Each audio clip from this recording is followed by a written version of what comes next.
오늘은 507주년 되는 종교개혁 주일입니다. 종교개혁이라고 하는 말이 늘 우리가 새로워진다, 늘 우리가 하나님 앞에서 변화되어져 간다라고 하는 그런 의미를 담고 있어서 우리는 오늘에 맞춰서 세례와 입교 예식을 하고 또 설교가 끝난 다음엔 성찬에 참여하게 될 것입니다. 오늘 설교 본문도 그래서 세례에 관련된 본문으로 잡아보았습니다. 어느 날 예수님께서 이 빌립이라고 하는 이 집사에게 나타나셨습니다. 성경은 주의 사자가 나타났다라고 되어 있는데요. 그러니까 삼위일체 되신 하나님께서 어느 날 이 빌립이라고 하는 교회의 일꾼에게 나타나셔서 말씀하셨습니다. 그것은 일어나서 예루살렘에서 남쪽으로 향하여 가는 그 길에 나아가라 하는 것이었습니다. 빌립은 이 성령님의 말씀에 순종해서 즉각 일어나 예루살렘에서부터 남쪽으로 내려가는 그 길을 향해 갔습니다. 그랬더니 그 길 위에 한 내시가 아주 고위 관료처럼 보이는 한 내시가 성경을 읽고 집을 향해 가고 있었습니다. 이 내시는 에디오피아 여왕 간다게의 모든 국고를 맡고 있는 내시였고요. 마침 예루살렘에 예배를 드리러 왔다가 다시 자기 집, 자신의 고국 땅을 향해서 돌아가는 길이었습니다. 빌립이 주의 음성에 순종하여 여기 왔습니다. 길가에 함께 오게 되었죠. 그랬더니 거기에 마침 정말 이렇게 옷을 잘 차려입고 조금 위치가 높아 보이는 한 사람이 많은 수행원들과 함께 수레를 타고 돌아가고 있는 모습을 보게 된 것입니다. 그런데 가만히 들어보니까 굉장히 익숙한 말씀이 들리는 거예요. 오늘 본문에서 32절과 33절은 그가 읽는 글이 선지자 이사야의 글이었다라고 이야기하고 있습니다. 그래서 빌립이 너무 익숙한 이 말씀을 듣는 것을 보고 그에게 내려갔습니다. 그래서 그에게 하는 말이 무엇이냐면 30절에 보면 읽는 것을 깨닫느냐라고 물어봤습니다. 그러니까 당신이 지금 하나님을 예배하고 나서 다시 당신의 고국 땅을 향해 돌아가고 있는데 내가 마침 들어보니 당신이 성경을 읽는 것 같습니다. 근데 그 읽는 말씀을 당신이 지금 깨닫고 있습니까? 라고 물어봤던 것이죠. 그랬더니 이 내시가 대답하기를 31절과 같이 지도해 주는 사람이 없으니 어찌 깨달을 수 있느냐 하고 했습니다. 아무도 가르쳐 준 사람이 없습니다 라고 하는 거예요. 내가 하나님께 예배하기 위해서 예루살렘으로 올라오기도 했지만 실은 또 예배를 마치고 지금 다 다시 집으로 가고 있지만 그리고 내가 하나님의 말씀도 읽고 있지만 사실상 이것을 잘 깨닫지 못하겠습니다. 나에게 가르쳐준 사람이 없었습니다 라고 했던 거예요. 그러니까 이 내시는요 모든 그 나라의 재정을 맡은 굉장히 높은 사람이었습니다. 그러니까 한 나라의 재정을 맡았다고 하니 그가 가진 권세도 있었을 것이고요. 그도 어느 정도 글은 읽은 사람이었을 것입니다. 그러니까 학문도 어느 정도 수준에 올라오지 않았겠습니까? 그러니까 우리나라도 재정부를 맡고 있는 그 사람은 부총리급으로 우리가 대우하고 있잖아요. 그러니까 나라에서 어느 정도 위치가 있는 사람이거든요. 근데 그가 자기는 모르겠다라고 대답을 하는 거예요. 어쩌면 창피한 말일 수도 있습니다. 그래도 내가 글줄 꽤나 읽었고 내가 한 나라에서 그래도 어느 정도 위치에 이르렀는데 나는 도무지 읽기는 읽었는데 무슨 뜻인지 모르겠습니다 라고 말하는 건 나의 그 이해력이, 나의 지식이 그만큼 짧다라는 걸 보여주는 거잖아요. 그러니까 어쩌면 굉장히 창피한 말일 수도 있는데 이 내시는 그냥 모르는 걸 모른다라고 얘기를 한 거예요. 그거는 그가 그만큼 하나님의 말씀을 더 깊이 알고 싶은 그 소원함이 있었기 때문입니다. 여러분이 만약에 어느 날 저에게 오셔서 목사님 제가 이거 읽어도 잘 모르겠는데 목사님 좀 설명해 주십시오 라고 저한테 요청을 하셨다고 하면 그렇죠, 제가 그래도 목사인데 제가 멋있게 대답을 하면 좋지 않겠습니까? 근데 목사도 모르는 거 많거든요. 정말 어려운 부분이 많이 있습니다. 근데 모른다고 말하기는 왠지 창피한 것 같고 제가 조금 더 연구해 보겠습니다. 아니면 막 둘러댈 수 있겠죠. 근데 모르는 건 모르는 거거든요. 에디오피아 내시가 나는 모른다 하는 거예요. 그래서 31절 끝에 뭐라고 얘기하냐면 빌립을 청하여 수레에 올라 같이 앉으라 하니라 했습니다. 그러면서 그가 읽었던 성경 구절을 이야기합니다. 32절과 33절인데요. 그가 도살자에게로 가는 양과 같이 끌려갔고 털 깎는 자 앞에 있는 어린 양이 조용함과 같이 그의 입을 열지 아니하였도다. 그가 굴욕을 당했으나 공정한 재판도 받지 못하였으니 누가 그의 세대를 말하리요. 그의 생명이 따행에서 빼앗김이로다 했습니다. 이 말씀은 이사야 53장에 나오는 말씀입니다.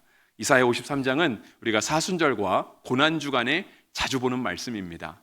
우리에게 익숙한 말씀은 앞에 자막에 있는 것처럼 이사야 53장 4절과 5절 말씀입니다. 읽어드리면 이와 같죠. 그는 실로 우리의 질고를 받아 질고를 지고 우리의 슬픔을 당하였거늘 우리는 생각하기를 그는 징벌을 받아 하나님께 맞으며 고난을 당한다 하였노라. 그가 찔림은 우리의 허물 때문이요 그가 상함은 우리의 죄악 때문이라. 그가 징계를 받음으로 우리는 평화를 누리고 그가 채찍에 맞음으로 우리는 나음을 받았도다. 우리는 다 양 같아서 그릇 행하여 각기 제 길로 갔거늘 여호와께서는 우리 모두의 죄악을 그에게 담당시키셨도다. 우리가 사순절 고난주간에 이 말씀을 읽으며 예수님이 우리를 위하여 대신 죽으셨다라고 하는 것을 우리가 깨닫습니다. 그 말씀을 다시 묵상하면서 그 은혜를 새롭게 하죠. 그리고 부활주일을 맞이하면서 우리가 예수님과 함께 죄에 대하여는 죽어지고 주님의 부활하심과 함께 우리도 다시 살아나게 되었다라고 하는 것을 함께 축하합니다. 그래서 이사야 53장은 종의 노래라고도 이야기를 합니다. 바로 이 땅의 모든 세상 죄를 짊어지고 대신 십자가를 향해 가시는 그 종에 대한 예수님에 대한 노래, 그 예수님의 구원하심, 그것을 다시금 우리 가운데 되새겨주는 것이 바로 이사야 53장의 말씀인 것이죠. 에디오피아 내시가 이걸 읽고 있었는데요, 잘 깨닫지 못했어요. 그래서 빌립이 성령의 인도하심을 따라 오늘 26절에 주의 사자가 빌립에게 말하여 이르되 라고 하면서 성령께서 빌립을 이끌어 가시잖아요. 그리고 그래서 주 성령님의 이끄심을 따라 갔더니 거기에 마침 이사야 53장을 읽고 있는 한 사람이 있었던 거예요. 우리는 우리를 성도라고 표현을 합니다. 그리스도인이라고도 표현을 하죠. 근데 우리가 인생을 살아갈 때 우리가 참된 진리를 구하고 이 땅을 다스리는 절대자를 찾고 라고 할 때 우리는 우리를요 구도자라고도 표현을 합니다. 이 말이 저는 참 좋은 말 같습니다. 길을 구하는 사람, 길을 묻는 사람. 하루하루가 바쁘잖아요. 아침에 일어나면 정신없이 출근 준비를 하고 또 일에 치여서 하루를 살다가 저녁 되면 피곤하게 집에 들어와서 저녁을 먹는 둥 마는 둥 그리고 또 잠을 잡니다. 내일이 되면 또 똑같은 삶이 시작돼요.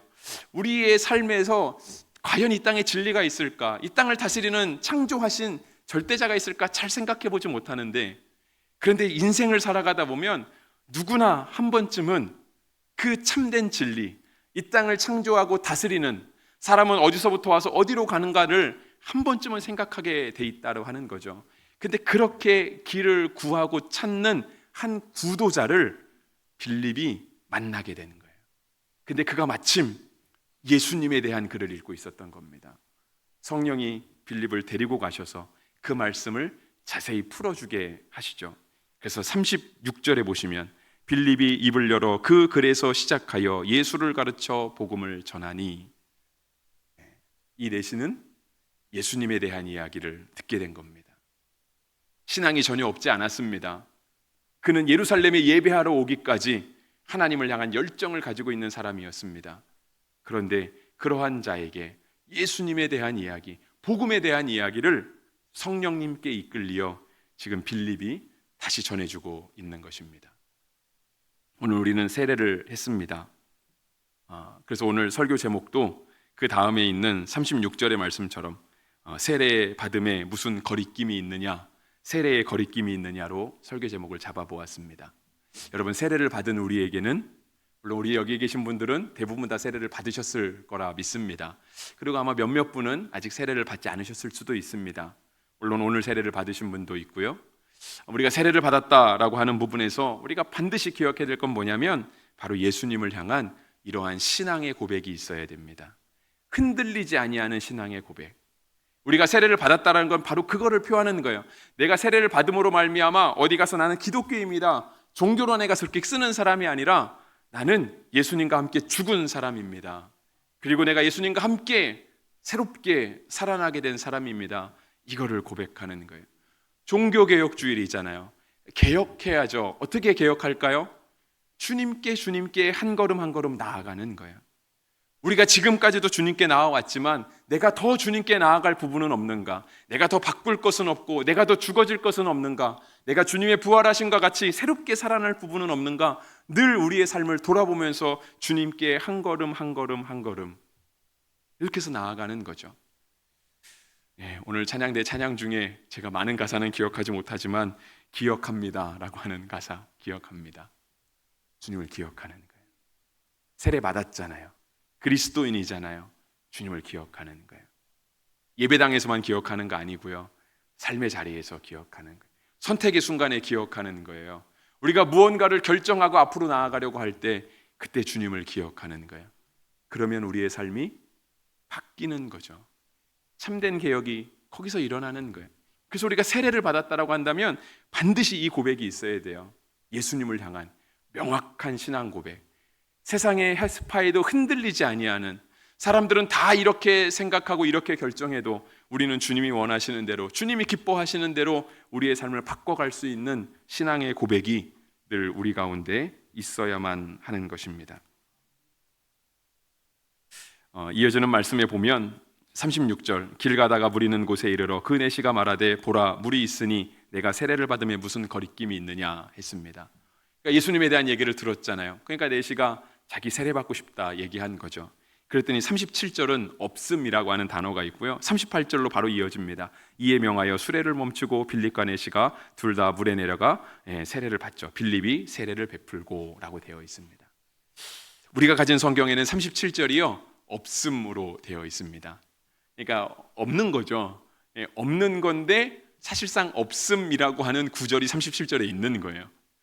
이게 조금 말장난 같지만 37절이 없다라게 하기보다는 뭔가 있는 거예요. 없음이라고 하는 말이 있는 건데요. 여러분 가진 성경에 보시면 그 없음이라는 말 앞에 조그만 숫자와 함께 밑에 보시면 이제 거기에 대한 각주가 적혀 있습니다. 그 각주에는 뭐라고 적혀 있냐면 어떤 사본에 37 빌립이 이르되 내가 마음을 온전히 하여 믿으면 가하니라 대답하여 이르되 내가 예수 그리스도께서 하나님의 아들인 줄 믿노라가 있음이라고 되어 있습니다. 물론 이제 이 부분은 나중에 우리가 성경을 좀 자세히 공부할 시간에 제가 설명을 해드리겠습니다. 왜 없음이 있고 각주가 있는지는. 근데 이제 오늘은 시간이 별로 없으니까 36절에는요 35절의 기록처럼 빌립이 입을 열어서 예수님에 대한 얘기를 다 해주었어요. 내시가 그걸 받아들였습니다. 예수님을 믿게 된 거죠. 그리고 나서 마침 길을 가고 있는데 물이 있는 거예요. 그래서 빌립에게 요청한 거죠. 내가 세례를 받음에 무슨 거리낌이 있느냐? 내가 여기서 세례 받아도 되지 않겠습니까? 나 이제 예수님 믿으니까 세례 받아도 되지 않겠습니까? 그리고 나서 우리 성경엔 37절이 없고 38절로 넘어가서 세례를 베푼 걸로 되어 있지만 실제로 다른 성경을 보면 그러한 말이 있다라는 거예요. 내가 마음에 온전히 믿으면 가하니라. 너가 예수님을 믿고 있다라고 한다면 세례 가능하다라고 하는 거예요. 그랬더니 이 내시가 대답하기를 내가 예수 그리스도께서 하나님의 아들인 줄을 믿노라라고 하는 그 고백을 드렸다라고 하는 거예요. 그래서 세례에는 예수님을 향한 이 신앙 고백, 주님이 우리 주인이십니다. 우리는 주의 말씀에 순종해서 살겠습니다. 내가 주와 함께 십자가에 죽고 다시 살아나겠습니다. 우리는 약식으로 세례 베풀지만 우리 개신교단 중에 하나인 침례교단이 있습니다. 침례교단은 정말 침례를 합니다. 그러니까 완전히 물에 잠궈요. 그래서 침례교회에 가시면 항상 침례탕이라고 하는 것들이 있습니다. 이게 작은 이렇게 욕조, 목욕탕 같이 되어 있는데요. 실제로 세례를 베푸는 목사님과 도와주시는 분, 또 세례를 받는 사람이 함께 들어갑니다. 그러니까 침례교회에서 침례를 받을 때는요 반드시 갈아입을 옷을 갖고 오게 되어 있어요. 안내가 그렇게 갑니다. 그리고 이렇게 인도자에 따라서 이렇게 몸을 완전히 인도자에게 맡기면 인도자가 이렇게 물에 잠깁니다. 그리고 다시 일으켜 세웁니다. 근데 이제 그냥 물에 잠기니까 이게 코에 물이 들어갈 수 있으니까 보통 침례받는 사진들을 보면 이렇게 코를 막고 이렇게 들어갑니다. 오래 담그지는 않죠. 우리도 이렇게 세례도 어떤 분은 이렇게 한 번 하기도 하는데 저는 이렇게 3번 합니다. 물 좀 이렇게 옷이 조금은 젖을 정도로 의미를 살려야 되기 때문에 그래요. 할 수만 있으면 죽을 만큼 담그는 게 좋습니다. 그래야 죽는 게 느껴지는 거예요. 내가 진짜 죽는구나, 주와 함께. 그러고 나서 세례자가 다시 건져줘요. 다시 살아나는 거죠. 주와 함께 살아나는 거예요. 우리가 이 신앙의 고백이 있는 사람이 세례교인인 거예요. 이 고백이 없으면 우리 세례는 그렇죠, 진실되지 않을 수 있습니다. 삶이 변화가 돼야 돼요. 세례받은 사람이 죽었다 살아났기 때문에. 그 변화되는 내용이 이어지는 39절에 있습니다. 39절에는 둘이 물에서 올라올새 주의 영이 빌립을 이끌어 간지라 내시는 기쁘게 길을 가므로 그를 다시 보지 못하니라. 그러니까 빌립이 주의 사자의 인도하심을 따라서 갑자기 어느 길에 나타났습니다. 성령이 가라고 하시니까 갔어요. 그랬더니 마침 거기에 한 고위 관료가 있는 거죠. 이사야의 글을, 예수님에 대한 글을 읽고 있는 거예요. 그래서 성령이 인도하심을 따라 그에게 예수님에 대한 이야기를 다 전해 주었어요. 그리고 나서 이 내시가 말하기를 내가 세례받음에 거리낌이 있느냐? 그랬더니 빌립이 묻기를 너가 정말 믿으면 가하다. 그랬더니 이 내시가 대답을 하죠. 내가 하나님의 아들이실, 예수가 하나님의 아들이신 걸 믿습니다고 세례를 베풀었어요. 그리고 나서 이렇게 세례가 이루어졌으니 빌립이 조금 이 사람을 인도해 주면 얼마나 좋을까요? 변화받는 것은 이런 겁니다. 우리가 주 안에서 죽었다는 것은 이런 것이고 주 안에 다시 살아난다는 이런 겁니다. 이런 것들을 좀 자세히 설명해 주면 좋잖아요. 근데 주의 성령이요, 그를 다시 데리고 가요. 그리고 40절에 보면 빌립은 아소도에 나타납니다. 그러니까 내시와 헤어지게 되는 거예요. 그럼 이 내시는 어떻게 됐을까요? 그렇죠. 근데 내시가 어떤 마음의 변화가 있었냐면 39절 끝에 있어요. 중간부터 내시는 기쁘게 길을 감으로 적혀 있습니다. 여러분, 세례받은 자에게 두 번째 나타날 변화, 첫 번째는 신앙 고백, 두 번째 기쁨이 있는 거예요. 여러분, 주와 함께 가는 길은 기쁨이 있는 길입니다. 실은 꼭 기쁘지만은 않죠. 어렵습니다. 성도로 살아가는 게 어려워요. 안 믿을 때는 편했거든요. 하고 싶은 거 다 했으니까. 근데 믿고 나니까, 진짜 내가 신앙을 고백하고 나니까 주님이 나의 주님이십니다, 내가 주와 함께 십자가에 죽었습니다 라고 하는 걸 고백하고 나니 하지 말아야 될 게 너무 많은 거예요. 정말 번거로운 게 너무 많은 거죠. 오늘 제가 가운 입었잖아요. 불편합니다. 불편해요. 자꾸 막 더 긴장하는 것 같고. 안 믿으면, 이런 거 하나 걸치지 않으면 우리가 귀찮은 거 안 해두니까 편한데, 예수 믿었더니 너무 하지 말라는 것도 많고 예수님 때문에 받는 고난도 많아요. 교회 왔더니 봉사하라는 것도 많고요, 가서 전도하라는 것도 많고 외우라는 것도 많고 얼마나 힘든지 모르겠습니다. 그런데 그 근심이, 그 부담감이 우리를 인도하는 것, 그거는 진짜 세례받은 거 아니라는 거예요. 정말 우리가 하나님 앞에 우리의 신앙을 고백하면 그 신앙으로 걸어가는 삶 가운데 주님이 주시는 참된 기쁨이 있습니다. 왜냐하면 빌립은 보이지 않지만 성령님이 계시거든요. 빌립을 인도하는 분이 성령님이잖아요. 빌립 세례 받았겠죠, 그죠? 그의 삶에 성령님의 충만하신 임재가 있는 거예요. 이제는 그 빌립을 인도하신 성령님이 오늘 세례받은 에디오피아, 이 모든 국고를 맡은 내시도 인도하는 거예요. 그러니까 그의 삶에 기쁨이 있는 겁니다. 여러분, 그래서 우리가 교회 올 때 기뻐해야 돼요. 교회 와서 우리가 자꾸 얼굴 찡그리고 있으면 안 됩니다. 마치 세상의 모든 근심과 모든 걱정은 다 내가 지고 정한 사람처럼 그렇게 사시면 안 돼요. 정말 우리가 세례받음으로 예수를 주로 고백하고 성령이 우리에게 임재하시면 그는 우리로 하여금 항상 기뻐하라, 이 말씀을 가능하게 하시는 분이십니다. 말씀 마무리하겠습니다. 여러분, 세례 받으셨습니까? 진짜 세례교인이시라고 하시면 우리 가운데 신앙의 고백이 있어야 됩니다. 흔들리지 않는 신앙 고백.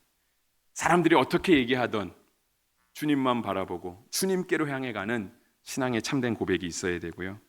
그 다음에는 그 길을 걸어가는 중에 우리가 기쁨으로 하나님을 찬양할 수 있어야 돼요.